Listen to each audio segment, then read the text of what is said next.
একই সাথে মঞ্জু ভাই, আমরা মন্ত্রিসভায় বেশ কিছু, যদি এগুলো কোনোটাই কনফার্ম নিউজ না, কিন্তু মন্ত্রিসভায় বেশ কিছু রদবদলের গুঞ্জনও পাচ্ছি। কেউ কেউ কনফার্ম করেও লিখছেন যে স্বরাষ্ট্রের দায়িত্ব চলে যাচ্ছে একজনের হাতে, এলজিআরডি আসছে স্বরাষ্ট্রের হাতে, এরকম বেশ কিছু।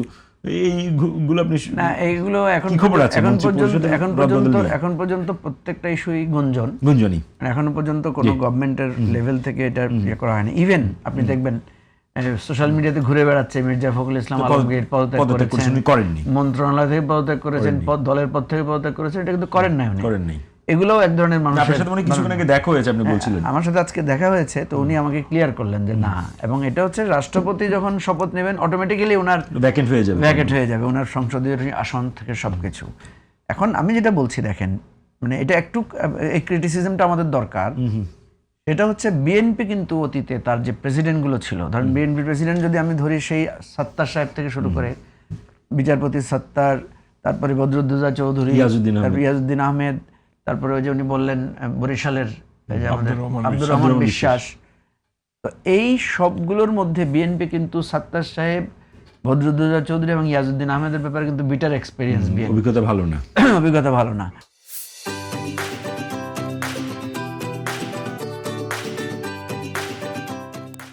এবং সে অভিজ্ঞতার আমি দোষ ত্রুটি, বিএনপির নেতৃত্বেরও দোষ ত্রুটি থাকতে পারে, ঠিক আছে। আব্দুর রহমান বিশ্বাসকে আমরা দেখেছি প্রয়োজনীয় সময় উনি বোল্ড ডিসিশন নিয়েছেন। তো এই বিবেচনায় আমি যেটা মনে করি, মির্জা ফখরুল ইসলাম সাহেব কিন্তু একটু মানে আইসোলেটেড হয়ে যাবেন, যেহেতু উনি জনমানুষের নেতা ছিলেন।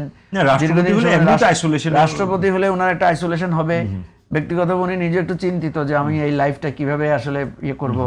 আমার সাথে ওনার ব্যক্তিগত আলোচনা, আমি বলেছি আপনি আপনার মানে লিখতে পারেন, অটোবায়োগ্রাফি লিখতে পারেন, আর আপনি পিপলের সাথে এঙ্গেজ থাকতে পারেন। আপনি খেয়াল থাকার কথা, বদরুদ্দোজা চৌধুরী সাহেব কিন্তু একটু প্রো পিপল ছিলেন।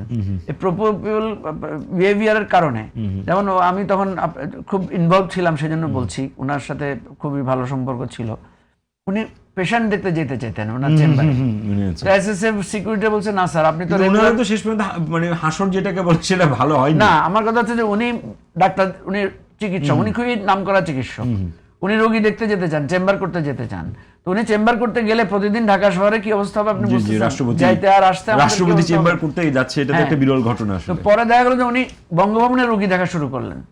এখন বঙ্গভবনের রোগী দেখা এই জায়গাটা কিন্তু ভালো ছিল ওনার প্র্যাকটিস আকারে, কিন্তু সিকিউরিটি একটা রিজন তো থাকে। এনিওয়ে, আমরা দেখতে পাচ্ছি যে বিএনপি কিন্তু অতীতে তার প্রেসিডেন্টদের সাথে এই এক্সপেরিয়েন্সটা করতে পারে নাই। তাহলে মির্জা ফখরুল সাহেবের মতো একজন মানে এই ধরনের একজন ভালো মানুষ বা গ্রহণযোগ্য মানুষের জায়গাটা বিএনপি কিভাবে ডিল করবে। আবার যেহেতু আমাদের মানে জুলাই সনদের সংস্কারে কিন্তু আমরা রাষ্ট্রপতির হাতে ক্ষমতা মানে বিকেন্দ্রীকরণের কথা বলেছে, অর্থাৎ সমন্বয়ের কথা বিএনপিও স্বীকার করেছে। সেই জায়গায় রাষ্ট্রপতিকে যদি কিছু ক্ষমতা দেওয়া যায় তাহলে কিন্তু এটা কার্যকর। ধন্যবাদ।